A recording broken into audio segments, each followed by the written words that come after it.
Aquesta 42a edició serà una vegada el retorn de cols internacionals. Tots 2 anys, l'any 2020 no la vam poder fer, el 21 cols catalans i el 22 tornem a cols internacionals.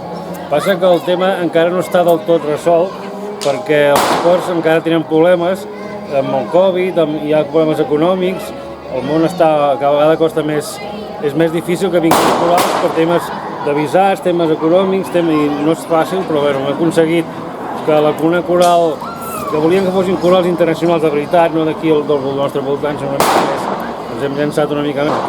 El Reis sense corona és un espectacle en què s'han fet una selecció de les millors cançons de tipus modern, des de rock, pop, reggae, hi ha cançons d'Elvis Presley, de l'Ava, del Bob Marley, etc. Totes molt conegudes i segur que agradaran molt al públic. La Coral de Gana ens ve a través del Festival de Barcelona. Si vindran, festivals de Barcelona i ens el cedeixen aquí.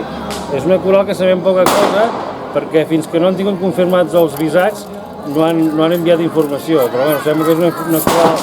El director és de molt de prestigi, que ha estudiat a Londres i això ens dona confiança que són una bona coral. És el tercer cor africà que vindrà a la història del festival. Després aquí a Castellbell tindrem allotjats una coral cubana. Els cors cubans sempre són una aposta segura, perquè de qualitat en tenen sempre i a més fan un repertori molt agradable de cara al públic.